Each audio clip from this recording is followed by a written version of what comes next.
Alright, before I begin this review, I just wanted to give a audio saying here, little thanks in audio form to everyone who's subbed to me up to this point. I hit 1,000 subscribers over the course of WrestleMania weekend, and I hope to keep growing on that no matter what. So whether you're joining me for the first time, in which case thank you, or if you've practically been with me since day one, which, holy crap, you are an utmost trooper in that regards, and you have my utmost dying respect for sticking with me throughout what I like to call my experimental phase. Didn't do the best a lot back then, but hey, we all have to get our start somewhere. Oh, and one other thing I wanted to mention here as well, before we get into the actual review. The fight that I had to do 7 times in this game, that caused me to literally elbow drop the case, like on stream, I mean. Please don't do that without proper protection. No, I'm fine, don't worry, everything's all good, but just don't let it get to that point. You'll see what I mean when I get to the fight that took me 7 times. So with that, thank you all for watching, liking, commenting, subscribing, doing what you do, and I hope to keep doing more like this in the future. Enjoy!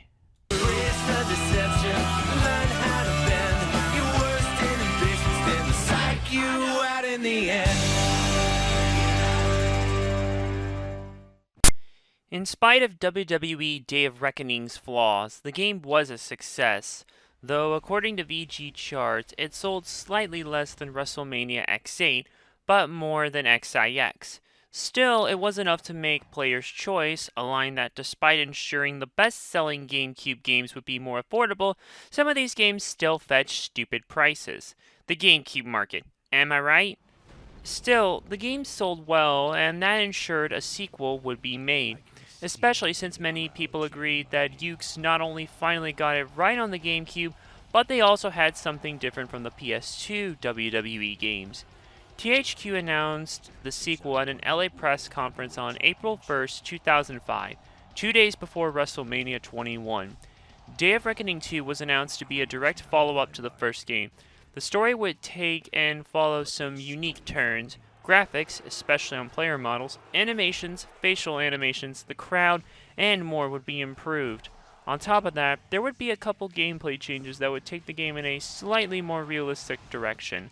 This would assumably prevent things from getting hectic against AI, a big problem in the first game, and it would add a new level of strategy. Legends would also find their way back, sans the Ultimate Warrior, who, despite being announced to be playable, does not appear in the game. This is an uncharted territory. The previous game cut both Brock Lesnar and Steve Austin. Both still had slots in the character select, but are dummied out. Austin's animations are complete, but Camera is not. You can use a Gecko code to replace the default characters to Brock/Austin, but they respectively use the models of Triple H and Undertaker. The story itself would also have some changes, but we'll address all the new stuff in just a bit. Everything was looking up. All the momentum was there, and Day of Reckoning 2 was shaping up to be the best WWE game for the GameCube. WWE Day of Reckoning 2, once again helmed by Yuke's and published by THQ, was exclusively released on the Nintendo GameCube on August 29, 2005 for North America, and September 23, 2005 for Europe. Sorry Japan, no proper release for you guys this time, even though the previous 3 games all got Japanese releases. This also marks the last wrestling game ever released on the GameCube. I wish I could say this is the best wrestling game on the system, but that was not the case. And this would have been for not just WWE, but in general, but nope. No, Day of Reckoning 2 left me more exhausted, frustrated, pissed off, and just overall tried to break my spirit worse than the first game. I said on stream in the actual review I wasn't going to be as nice to this as I was to the first. Replaying the first when I did the review, I'd say I enjoyed it a bit more, but I don't think that will be the case here. Pray for my soul. Day of Reckoning 2 is very similar to its predecessor. You've got your standard exhibition mode. Just about every match from the last game returns. Hardcore, ladder, TLC, tables, steel cage, Hell in a Cell, Last Man Standing, Braun Panties, and Iron Man. You also have tag, triple threat, fatal four-way, and handicap variants where applicable. Don't forget the Royal Rumble. there are no new match types added. If these games could have done 6 at a time, we could have seen the Elimination Chamber, but alas, not to be. There is also the tutorial. This is good for people new to this game, though why you would not want to play the first one before this, I don't know from a story perspective. And this is good for learning the new mechanics of the game. I would have said this was the only way to earn money, but now you can earn money through exhibition matches. I love this addition. It makes it so you'll never have to grind so much in story mode. You'll still earn money and experience in story mode, though you'll need to get through exhibition mode to unlock most of the legends. 5 matches for Stone Cold, 10 for Mankind, and 20 for Bret Hart.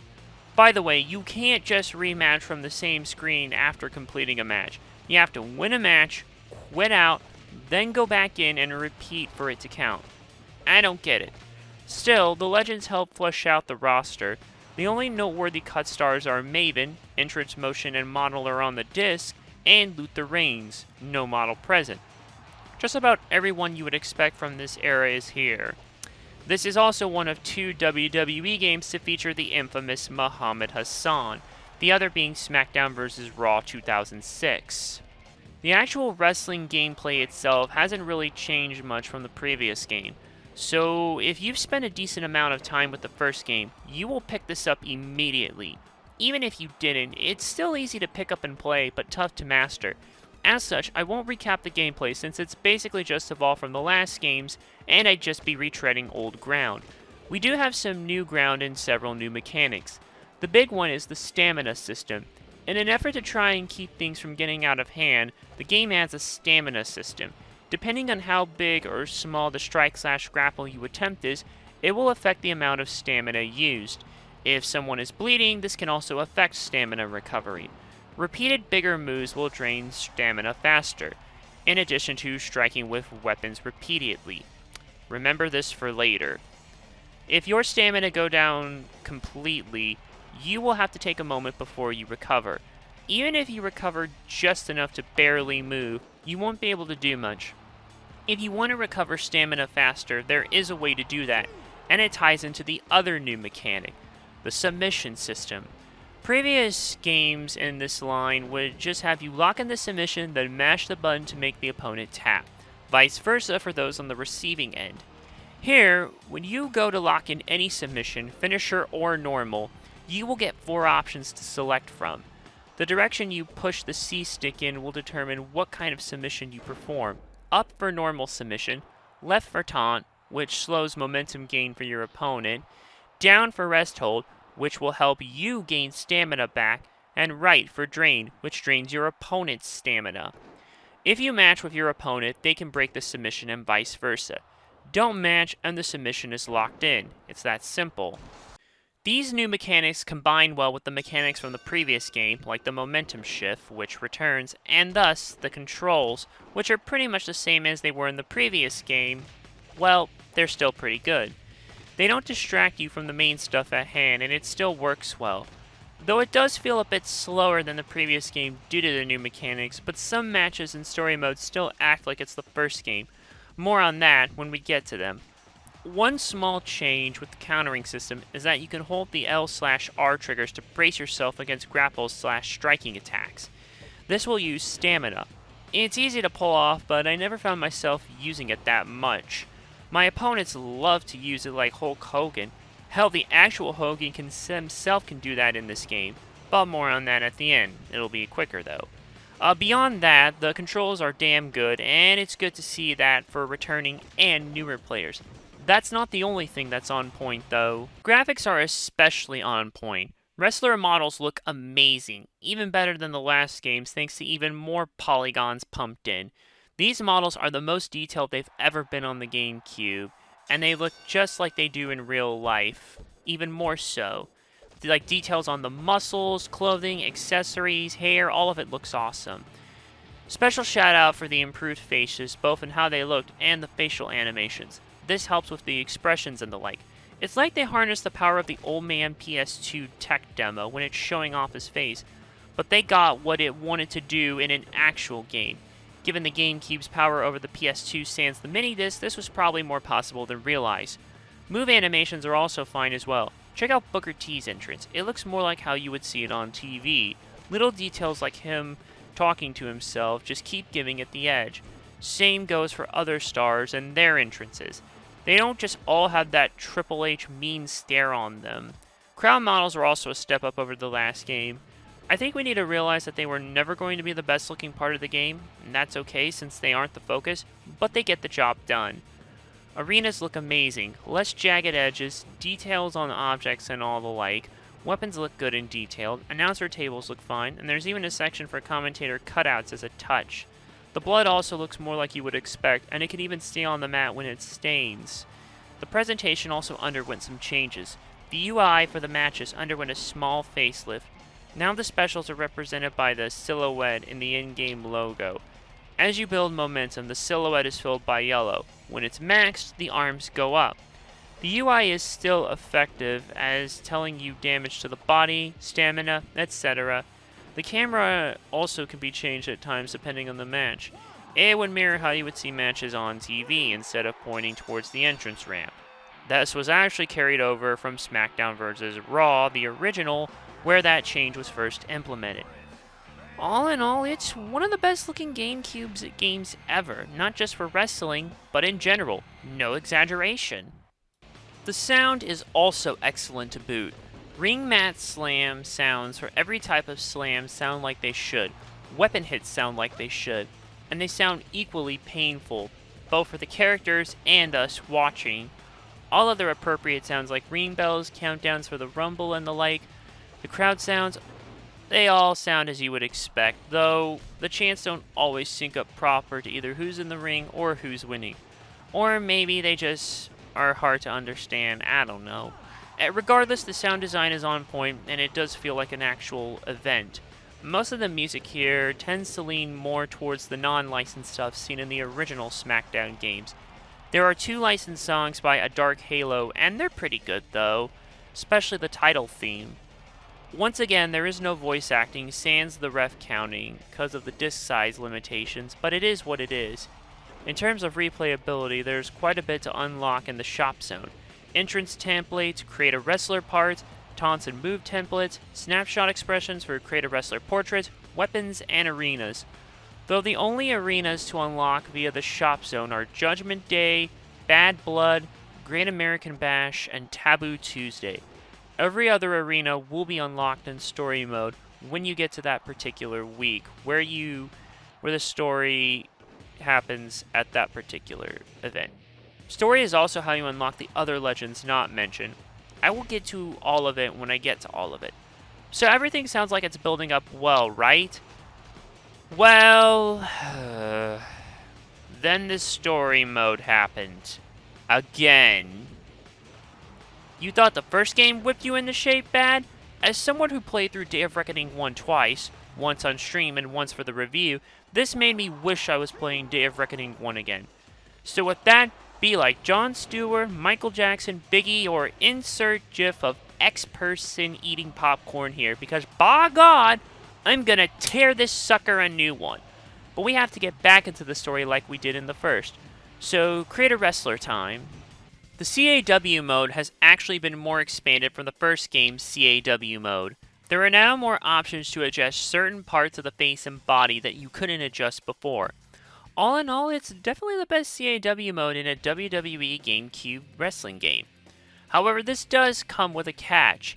Due to these new improvements, you cannot import CAWs from the first game.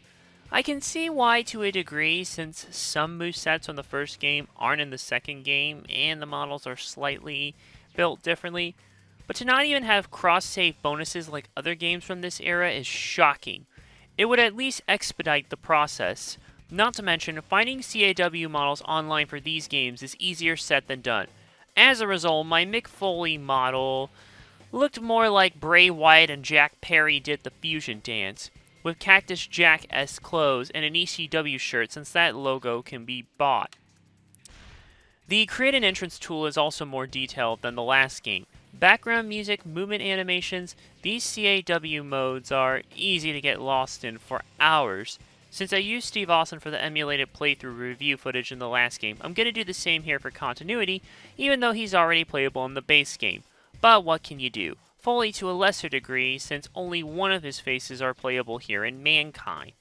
I should mention this and SmackDown vs. Raw 2006 are the first of these games to feature Steve Austin as a legend. Plus, their moves were in the last game, but now they're fully playable here. Twice, not a lot, but, well, you know. After you're done with the model creation, set the stats, which are no longer limiting. Unlike the last games, you can make your stars overpowered as you want as you earn more experience points, and then you're off. There's also now a second row of stats. These include striking, grappling, mat technique for submission, aerial attacks for high flyers, and dirty tactics for heels. Not everything may be needed for your character depending on what they use, but you earn more experience as a result. By the way, the story assumes you chose Raw in the first game, and you can't change brands, but you'll see why soon enough. Trust me, it'll make sense. The story here picks up where the first game left off. It's been 1 year after WrestleMania 20. You're already at the top of the Raw roster. Evolution has disbanded, and you lost the World Heavyweight Championship back to Triple H, and things haven't been the same since. It's like a step forward, then some steps back. Fortunately, you now have a love interest in Stacy Keibler. We start off proper on Raw, where Eric Bischoff reveals an incident happened during last week's World Heavyweight Championship match between Triple H and Chris Jericho. Triple H tapped as the ref counted the 3 while Jericho was pinned. Bischoff then rules the match a draw, as you do, but then forces a title vacancy, which is not how that works in real life. Remember the 2004 Rumble and how Triple H vs. Shawn Michaels ended in a draw and Triple H was still the champ? Or even the 2005 Royal Rumble match, which was restarted when Cena and Batista both went out of the ring at the same time. Mr. 83 Wicks just give Vacant a silhouette more power! Sheesh, even video game titles can't escape Vacant. He then announces a tournament with the finalists facing off at WrestleMania 21. We're then seen backstage talking to Stacy about everything that's happened up to this point, and how we haven't even gotten a rematch for the World Heavyweight Championship, foreshadowing Finn Balor waiting for a Universal title rematch. We aren't too happy about going through a tournament, but Stacy tells us we don't have to wait for a shot. She says she knows we can do it, and she'd like to think that's not the most important thing to us on Raw. We tell her she thinks she knows the most important thing to us.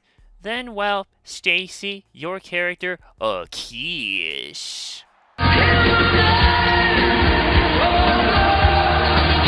Just as we're having our moment, the Viper, Randy Orton, shows up to talk about our match for the night. While he doesn't apologize for what he had to do in the last game, he reminds Triple H, or us, that Triple H didn't welcome him back with open arms upon losing the IC title. He realizes that he hasn't always made the best choices in his career, and he reminds us that it's just business for the night. Nothing personal. We also agree on this with him, shake on it, and we're off. The first match is actually easy for the most part, but you will want to pump that charisma stat fast, since otherwise it will take forever for momentum to build. After our match, Jericho gets interviewed by the coach about his upcoming match against us in the tournament. Jericho is also pissed about having to fight in a tournament despite making Triple H tap out.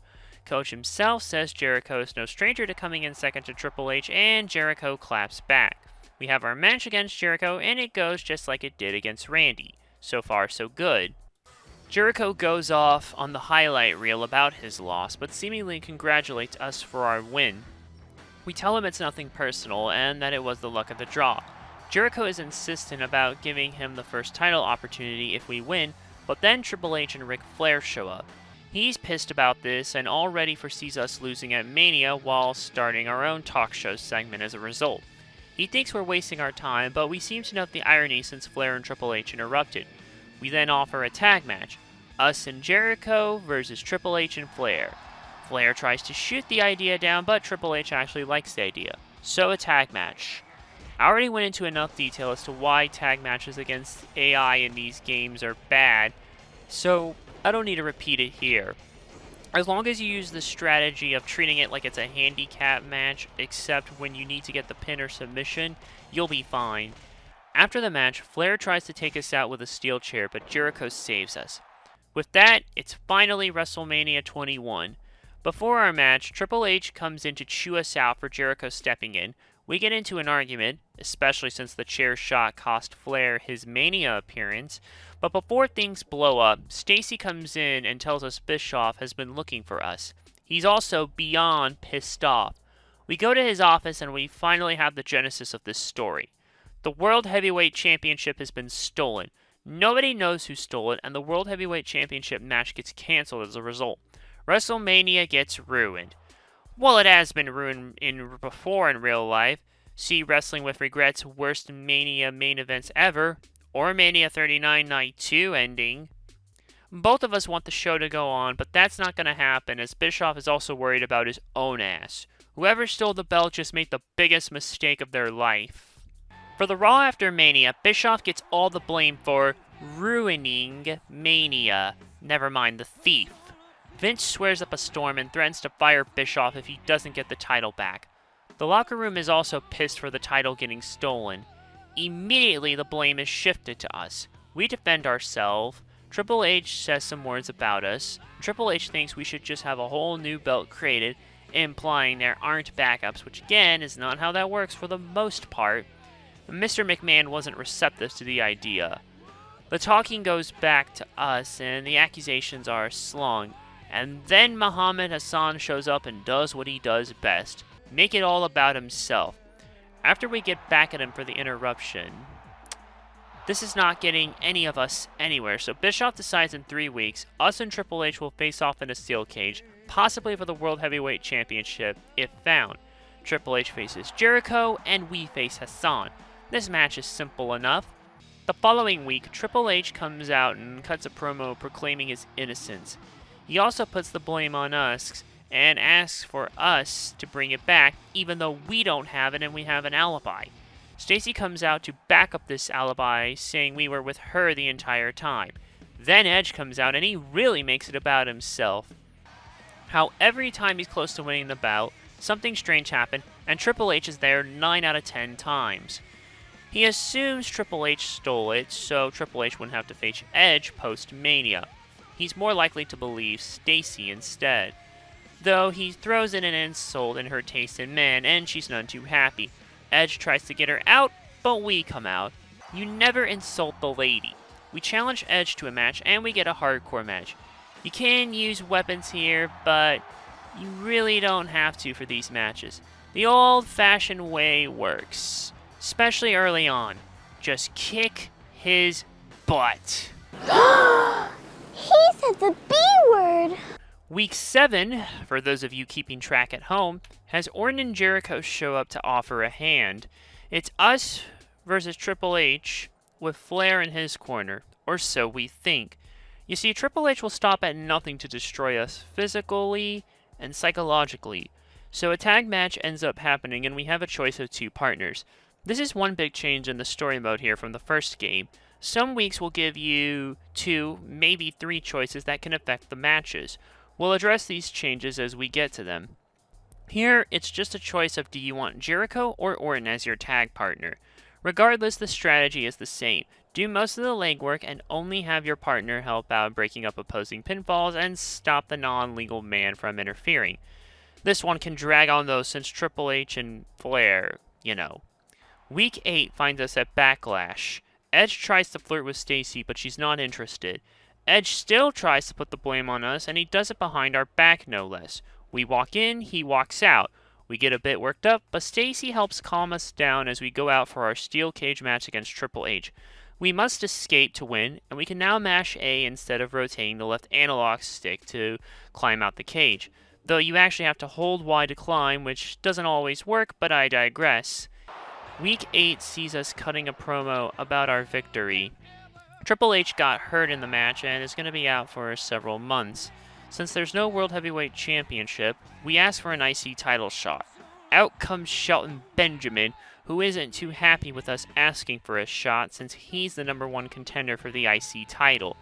Just when he's about to put up his shot, Eric Bischoff comes out. He reminds us who makes the matches and we'll have to earn our shot. He then puts us in a handicap match against the Hurricane and Tajiri. I would make a ruckus, But it's the Hamburglar and Mr. Misspitter. You'll be fine here. Week 10 has Christian speak about everything that's transpired. He's also one of the ones pushing the theory of us stealing the title, and that's already enough to get us going, especially since he's the IC champion. We all come out, and we tell Christian that if we win our match against William Regal, we'll face Shelton for his #1 contender status. And if we win that, we face Christian at Vengeance in an IC title ladder match. We beat Regal, and Week 11 comes along. We have a little backstage squabble with Shelton. Apparently he has more to lose, and he further continues to push the blame onto us since we weren't in the locker room when it happened. The odds really are stacked against you here. Anyways, just shut him up by beating him. After our match, Christian comes out and tries to make sure we aren't 100% for Vengeance by hitting an unprettier on us. He taunts us and beats us up some more. Week 12 takes us to Vengeance for the ladder match. This match is a crapshoot. You'll either get it done quickly or suffer because the AI can beat you to hell and still find a way to get up. Or they can beat you to hell, I mean. Yeah, it turns out even though there are less tag matches, the AI can still find a way to be reckless. It gets much worse later on, folks. Trust me, we'll get there soon enough. Just when you're about to win, Edge comes in and screws you over by pushing you off the ladder. Week 13 opens on the highlight reel with both Kane and Shawn Michaels as guests. There's still heat between the two, and apparently there's still more of this whodunit to debate about. Things get eventually heated when Kane turns around and the blame still gets put our way. We come in and give a foot and ass quote that would make Red Foreman proud. I have never been prouder. It's like watching you hit your first home run. If you'd ever done that. We then beat the Big Red Machine 1-on-1. HBK comes to us 1 week later and says he didn't expect that. We aren't too happy that Shawn didn't stick up for us, but we didn't give him time. Damn, makes you wonder how Bimmy would feel if we did the no time thing to him. Shawn thinks we are innocent for now, and Stacy says to maybe put in a good word. But we aren't having that though because we can fight our own battles, or we're so fired up to the point that where we think we can fight our own battles. Shawn walks off to wait for our match against him that night. Stacy tells us to calm down, which is actually the worst thing to say to someone on edge, but we can't take the heat for much longer. Stacy still has faith for now, and we say we still have her. We then face off and beat HBK in our match. Week 15 starts with Eric Bischoff giving us good and bad news. Good news, SummerSlam is 1 week away. Bad news, the World Heavyweight Championship is still missing and we still aren't anywhere closer to finding it or who stole it. So the main event of SummerSlam will be a Fatal 4-Way Escape-Only Steel Cage match. Us versus Christian versus Kane versus Shawn Michaels. Christian comes out and reminds us who the champ is. He thinks he's better than defending his belt, and he draws the line at this special match. Kane then interrupts with some words of his own regarding how Christian won't have to complain any longer after losing. With their bickering, Bischoff reminds them to coexist because Christian and Kane will face us and HBK in a tornado tag match that night. Tornado tags are also crapshoots. The AI can keep your opponent at bay, or you can take damn near 20 minutes to win because too much bad can happen to you and the AI will get reckless. That actually happened to me when I did this match. Did I mention rope breaks are counted here when they shouldn't be? Low blows can also be hit in matches where they shouldn't be as well, but nothing will happen. Week 16 finally sees us in that steel cage match. The match can be fine when the AI is actually trying to win it and not just cause chaos. Seriously. At one point, a submission got broken up when submissions don't even count to win. I don't get it. This so stupid! Get them all down quick and get out. After we win, we head backstage and Stacy congratulates us. Not long after, we're greeted by SmackDown General Manager Teddy Long. He comes to tell us that everyone playing the blame game at our expense is not right. He also says there's a spot open on SmackDown. The door is still open for that despite us being the IC champion in case something happens. Week 17 opens with yet another highlight reel. Batista is the guest. He's also sick of having no World Heavyweight Championship on Raw because he further wants to establish his record. Once again, the blame is on us. Despite everything that happened in the last game, he has no problem throwing you under the bus. As we try to defend ourselves, Muhammad Hassan comes out, blames us, and we see through his shit. Batista tells him to wait since it's his ordeal. Two people to choose from to fight, either Hassan or Batista, easy or hard respectively. Either way, the goal is the same, but we'll have to wait till Unforgiven. Week 18. We start with Edge still wanting to blame us. I love it how him and Hassan thinks we were just gifted an IC title match when we had to work to earn it. Edge gets so fired up, he insults Hassan. Hassan comes out and he tears Edge a new one. Edge still goes back to his victim complex, and then we come out to shut them up. We then propose a triple threat match with Edge as the third man. Hassan's title match will instead happen on that night's Raw. We make quick work of Hassan, and then Edge screws up. Right as we're about to win, he comes in and smacks us with a steel chair, and the match gets thrown out. Week 19 actually switches things up and focus on the ladies. Trish Stratus starts cutting her own promo and says that Stacy has been getting a free ride and also thinks she's involved in addition to us being guilty. Even people who aren't involved in the main division play the damn blame game. Well, at least Trish doesn't have a victim complex, I suppose, and isn't foolish enough to make her match that much harder. Seriously, I need to mention this.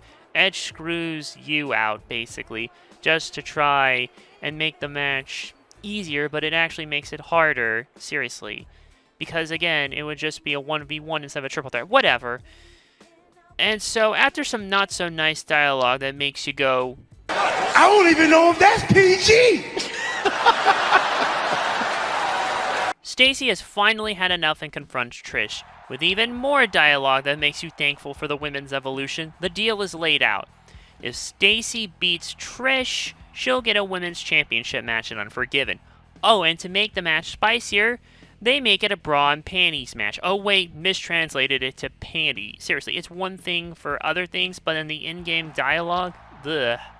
Oh, and the Japanese version translated it as bikini in the games where this mode was available, but I digress. Anyways, Trish is hesitant at first, but gives in anyway. This is the only match in the entire story mode where you don't play as your CAW. It's also the only women's and bra and panties match in this entire story mode. You still get experience though for your CAW, and of course money. Week 20 takes us to the pay-per-view Unforgiven. Things are seemingly fine between both Stacy and us. We have our triple threat, and Stacy has our match against Trish. We say we're going to be there to support her, but at last, the story is about to take yet another big turn. Bischoff wants to see us, and he shows us a picture of the World Heavyweight Championship. One of the gold bars is missing. The photo is also dated day of pay-per-view, meaning the title is close. Eric also puts it on us to find the belt, even though we have a match that night. He also threatens to throw us under the bus if he gets fired. Stacy might also get thrown in the way. Just as we head into the parking lot to find the damn belt, Jericho shows up. We walk over, and we find Edge and Randy Orton. Then we get ambushed. That's right, Jericho was in on the whole ordeal, and you get ambushed by all three. Also, the last piece was put into place. What piece is that? You'll see soon. Either way, you miss both Stacy and your match. She shows up and is none too happy. After some bloodline-like shenanigans, she lost. She also blames us despite what happened. You don't even get a chance to explain. Then Bischoff comes in and chews you out, even though not only did he set you up, you would think they would go and try to find the champion. No, they just let you fall down. How sad. Assholes. He suspends us, strips us of the IC title, and fires us. Just when we open our locker to clean it out, the piece of the World Heavyweight Championship that's missing fall out. Bischoff actually blames us, even though if we just had a chance to explain, that could have prevented all of this. But no, that's not how this works in Gameland. You are now at rock bottom. You've lost the IC title, Stacy, and your spot on Raw. But hey, at least you unlocked The Rock. Week 21 takes us to No Mercy. Rob Van Dam is in a WWE Tag Team Championship match with a mystery partner. His original partner, Rey Mysterio, got taken out by the champs last week, so the identity is secret. The mystery partner is us. We then face off against Rene Dupree and Kenzo Suzuki. We beat them and win the belts. Week 22 takes us to the SmackDown after No Mercy. Teddy introduces us, and RVD. Teddy tells the crowd that our termination was wrongful and that everything was a setup. We end up with a lifetime contract on SmackDown. Just when we try to explain our side, Eddie Guerrero comes out. He's not happy about us getting a tag title match on our first night. He claims him and Booker T should have gotten that chance. Teddy sees only one way to solve this. I'm going to make this a tag team match. If they beat us, they get a title match at Survivor Series. This is honestly the worst tag match. You want especially stupid AI? This match took me damn near 30 minutes. 30 freaking minutes when the second try had to be restarted because of their fucking recklessness. Stupid! To make matters worse, Eddie Guerrero does what he does best and fakes being hit with the belt to get us DQ'd. Week 23 has us bring this up, but there isn't much that can be done. We want revenge, but Rene Dupree shows up for a little one-on-one action. So now everyone gets one triple threat to kick all their asses. Terrible idea. This was the point in the stream where I lost it, because the recklessness became so unbearable. Forget trying to win the match. And the first time, it ended up with me breaking the submission just a little bit too late. Also, this is where kicking out at 1 after hitting a finisher becomes way too much. You end up having to basically hit your finisher twice in a row, or if you use a submission finisher primarily, hit your non-submission finisher, then hit the submission finisher. To rub further salt in the wound, Booker T and Eddie try to post-match beat us down, but Rob Van Dam saves us. Week 24 finally has us get our revenge on Eddie after a little pre-match talk with RVD. You're given 3 match stipulations to choose from. Normal, submission, or steel cage. Pick your poison, then go beat him. Week 25 has us give a proposition to Teddy. We want to get Stacy on SmackDown to get her back to us, just for a chance to explain our side. At Survivor Series, we'll run it by Bischoff, but we get more involved beyond that, the offer may be rescinded. Anyways, after we win our match against Booker T, Eddie sneaks on us and we get ambushed again. Again, RVD to the rescue. Week 26 finally takes us to Survivor Series.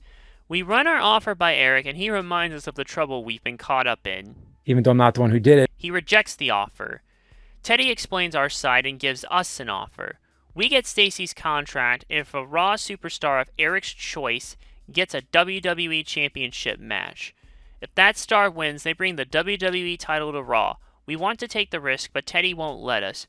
Besides, we have a tag title match against Booker T and Eddie Guerrero. Just when you think you have it won, Rey Mysterio returns and costs us the match with Eddie doing a foot on the ropes pin. Horrible. Just plain horrible. All that work and it ends like that. Week 27 sees Rey getting interviewed by the coach. He always hears the same thing about being too small, and he got involved because us winning the tag title match on our first night was the final straw. After whipping Rey's ass, we get another branching path. Either see if RVD wants the tag titles back or challenge Big Show for the US title.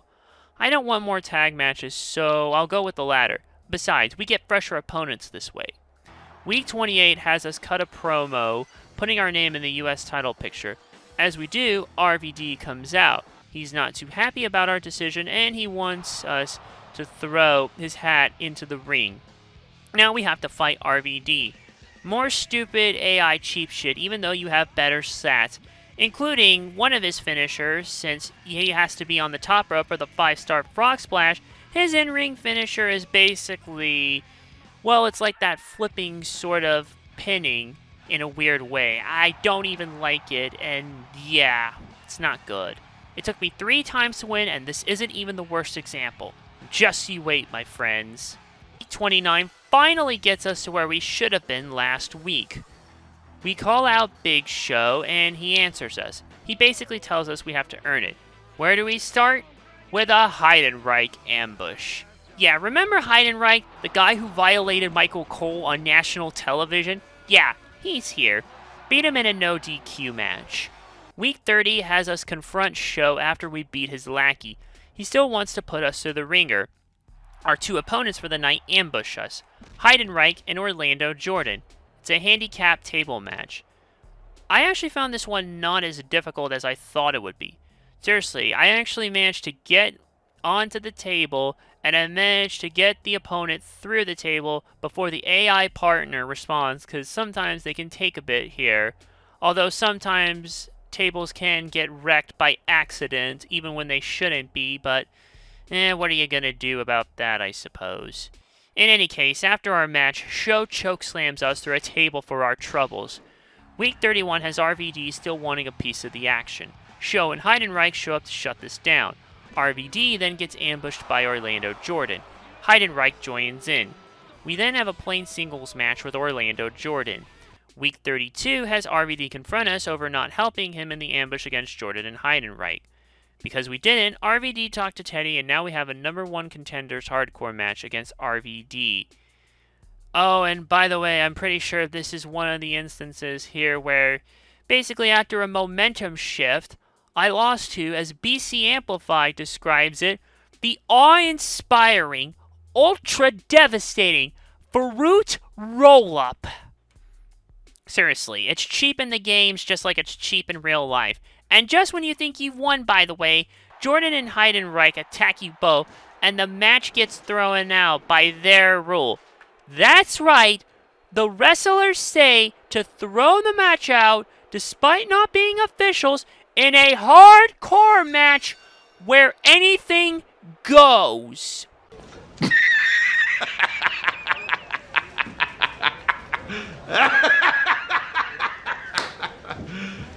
You serious? We get to Armageddon, and the attack was a setup by Sho to lessen the field. Teddy sees through this and opts for a U.S. title steel cage triple threat with us, Sho, and RVD. 3 is better than 4, but it's still not fun. Week 34. The 3 who ambushed us are finally back and admit to stealing the World Heavyweight Championship. So yeah, Orton, Jericho, and Edge are the real thieves, and pretty much put almost everyone against you. It started with Orton asking for a title match after Mania. Jericho held off anybody in the locker room, and Edge took the actual belt. They all managed to pull it off because nobody suspected Jericho and Orton would work with Edge. Every subsequent highlight reel made it worse, with more people accusing us. Not to mention, Triple H diverted attention from himself as a prime suspect by saying we had the most to lose at Mania, even though he had just as much to lose. Once Triple H got injured, we became the primary target. The piece of gold from the belt was planted by Edge, and the timing was the absolute worst for us. Why did they do it? Because they wanted to prevent Triple H from holding the World Heavyweight Championship again. All of them are pissed about Triple H supposedly screwing the trio out of the World Heavyweight Championship. So, they decided until Triple H was off Raw, so was the title. Basically, to prevent another reign of terror, they decided to make it feel like Roman Reigns' reign after Mania 38, when the titles were merged, off TV, and absent. On top of that, they thought he would get sick of waiting and get to SmackDown as soon as possible. We also figured out they used Stacy the whole time to turn her against us, much like how they turned everyone else against us. All of a sudden, they continue their charade when Coach walks in, then they beat the crap out of us again. Week 35. It seems that idea of going to Raw cost us. Teddy isn't too happy about this, and we try to explain our side, though our characters should have just listened. We got beat up, and we never found Stacy. As a result, for our troubles, our SmackDown match gets cancelled. Not only that, but we're forced to go to Velocity to fight Kenzo Suzuki. Just make quick work of him and move on. Week 36 has Teddy set up a tournament for that night's SmackDown. The tournament is for the number 27 spot in the Royal Rumble match. All non-title holders qualify. We start by facing Chavo Guerrero, and let me tell you, this was not fun. When the guy who Brian Zane described as exciting to watch as your dad's colonoscopy is giving you trouble, something is really wrong. After that, you make quick work of Heidenreich again. After our match with Heidenreich, JBL shows up to cut a promo on us. He reminds us of his accolades and that he is our opponent in the finals. He tries to convince us to walk away, but we aren't that foolish in this regard. We then have two choices of a match type against him: hardcore or plain singles match. Regardless of what type you choose, the goal is the same: take him out. Do that and we finish here, and we're off to week 37 for the Royal Rumble. Before our match, we just happened to find Stacy. We finally get the chance to explain our side of the situation. Even she admits her own faults in all of this because she was already upset with us, and this was the tipping point. Deep down, she never thought we really stole the title in the first place, but we still missed her match and we promised to be there. That's why she was really upset. We tell her about how Bischoff threatened to fire us if we didn't find the title, and we even mentioned he threatened to fire her too. We tell her about the ambush the Three Stooges put in place and everything that transpired. She mentions how she thought Triple H was behind the whole title theft. We explain that once he was gone, the manipulation got worse. Stacy forgives us, and we tell her of the plan to get her on SmackDown. If we win the Rumble, we get a title opportunity for the WWE Championship. After winning the title, a Raw superstar accepts the challenge. We beat them and we keep the WWE title, and Stacy's contract goes to SmackDown. We share a moment with her and off to the Rumble. AI is still reckless here, so get lucky in eliminating the opponents, and remember to use those specials. Week 38 starts with Teddy introducing us. We lay out the plan for going after the WWE Championship, and we offer to have our match at No Way Out. Teddy accepts that part, but then we mention accepting Eric's offer at WrestleMania. Teddy is none too happy, but we're so assuring of this, we decide to put this on hold for now, and that's when Kurt Angle comes out. He thinks all of this is ridiculous, and we put our #1 contender status on the line in a submission match against Angle. Make sure you have a submission finisher for this one. This is the only match in either of these games that requires such a thing. So for my CAW of Austin, I have to make sure the $1 Million Dream is equipped since, well, he was managed by Ted DiBiase at one point. Week 39. John Cena. The champ is here. He's willing to have to face us at No Way Out, but he's also not a fan of our plan. He's also not happy with Teddy agreeing with this part. Cena then makes us put our title shot on the line that night in a hardcore match. Teddy comes out since to him, Cena wants to face the best of the best for himself. Teddy adds the stipulation that if we win, our match at No Way Out becomes a steel cage match. I'm just going to be straight up front. This is the worst match in the entire game. Worse than any of the other tag matches. Cena wasn't even peak Super Cena at this point. Yet it's like he ate Super Cena. I lost 6 times and each time felt worse than the last. 7 tries to win. This is the point where the game stopped becoming fun, and I'm pretty sure there was another awe-inspiring, ultra-devastating fruit roll-up pin somewhere in one of those 6 losses at my expense. I'm just going to sum up my feeling on this match with this one clip and move on. F you! F you! F you! F you! F you, John Cena! F you! Week 40 has the steel cage match against Cena. Survive and escape if he lets you.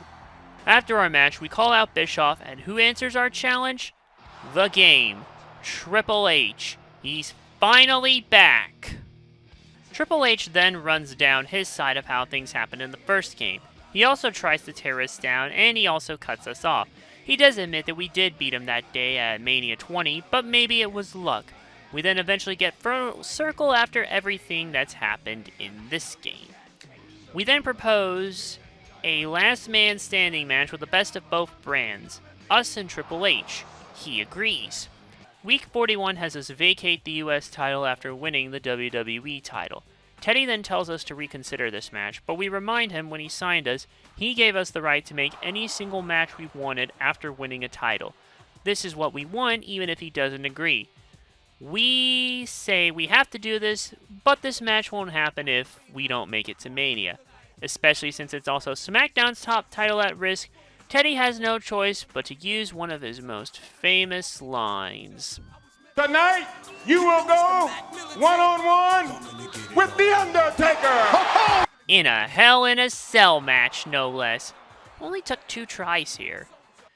Week 42 sees us on Raw to find Stacy. We're not exactly the most popular in the SmackDown locker room either. She has faith in us, but she warns us to be careful cause this will be the fight of our lives. We then go out to the ring to cut a promo. We explain what happened with the title theft, and we call out the three who stole the belt, but we instead get Triple H. Triple H goes off about how no one cares, Bischoff did Raw a favor, and he keeps going on before we tell him to shut the hell up. We finally realize if we had a chance to explain, we could solve this. Triple H tries to twist it to be about him, but he soon finds out that's not the case. Triple H sits back, and just as we call out the Three Stooges, the lights go out. They come back up, and we get ambushed by Orton and Jericho. A Tornado Tag Team match, playa. Us and Triple H versus Orton and Jericho. Did I mention the AI makes these not fun? Really not fun? Well, never mind that. On to week 43 and the final match of the game at WrestleMania. We actually start with Edge in the locker room. He's holding and talking to the World Heavyweight Championship. Edge still wants to follow through with these delusions, and just as he plants the belt in our locker, we catch him and take him out. As we do, Ric Flair walks in. We get the belt and we hand it off to Ric Flair to keep it safe. If anyone knows the value of the World Heavyweight Championship, it's him. We then take Edge to the ring for his WrestleMania moment, but not before Ric Flair throws a quip followed by a trademark woo! We then give Edge his WrestleMania moment, getting his ass whipped by us. He already has head damage from our beatdown, and with the best stats we have up to this point, no problem. After that, it's time for the last man standing match against Triple H. Actually, the last brand standing, but you get the idea. The idea of a last man standing match is to keep your opponent down for the 10 count. Here, though, they have to be staggered enough to enter the KO meter. That means even if they're down after you hit your finisher, the ref won't count, and it actually takes a lot to get Triple H into that staggering KO position. Even if you spam your specials, they'll barely do any damage. Remember what I said earlier about how striking weapons can drain your stamina faster? Well, you really have to be careful here, as weapons are actually the only real way to knock someone out. Grappling weapons, though, not only do they use less stamina, but they do more damage. Be wary, though, the AI can counter this. Best strategy to save you time here. Wrestle normal until max finisher is acquired. Then unleash your finisher once, or hit it as many times as you can during that short period. Then, get a weapon from under the ring. Get back in, get the opponent up, then weapon grapple, lather, rinse, repeat until Triple H can't get up past 10. You win. Be mindful that weapons will break after some use, but there's a good amount of them under the ring, so this doesn't matter too much. After that, we win the title. Stacy comes out to celebrate with us. Flair also comes out and presents us with the World Heavyweight Championship, which we then present to Triple H. H turns face, everybody has what they want, the end, roll credits. Oh, and you also unlock Hulk Hogan, so you can Hulk up with him now officially.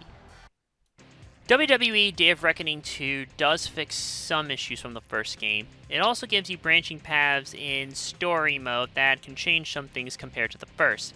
There are also less tag matches in the grand scheme of things, and you can even choose to not follow that path when applicable. On top of that, it looks, sounds, controls, and even plays a bit better than the previous game. Most of the new mechanics fit well, and it all combines for a solid gameplay experience. But by God, the AI is still ruthless, even more so than the original game. It seemed like everything was fixed in this regard at first, but as things got closer, it started going to hell. It eventually became even more unfun towards the end than even some of the worst matches in the last game. This is despite you getting better stats at this point. Counters still get abused. There is still a decent amount of non-singles matches. 12 out of 43 weeks, but still slightly less than the last game, and it is spaced out a bit better, assuming you take the path with less tag. And the stamina mechanic, while an interesting idea, doesn't fully mesh well with weapons and the like when striking repeatedly. Not to mention, while the story is interesting in its own way, it still feels so stacked against you, and the fact that all it would have taken is a chance for you to explain would have fixed all of this madness. Of course, then we wouldn't have a game story, but that's beside the point. You know, if not for these flaws, it would be the best GameCube wrestling game, period. But as it stands, It's just another WWE GameCube game and a sea of them that leaves me more drained by the end. As it stands, the game goes for about $30 to $40 CIB in North America. PAL territory is about $25 CIB. Honestly, if you're a hardcore wrestling game fan, you probably already own it. For those who don't and have played the others, you may as well, but be prepared to be whipped into shape harder than the last game. I honestly want to rate it lower for the John Cena hardcore match alone, but since this game isn't unplayable, any lower than an average score would be unfair, even if that is one of the worst matches I've ever done in any wrestling game. I give WWE Day of Reckoning 2 a 3 out of 5, the lowest 3 out of 5 out of all this bunch. Is there no one else to save us from this web of pain that Ukes has weaved? Actually, there is someone in that regard. Aki. And no, it's not the Def Jam games, though I do like those. Stay tuned. Thanks for watching. If you like what you saw, click the big red button below to subscribe. Check out the other links in the description for more cool stuff. And check out the playlist on screen for more content. See you in the next video.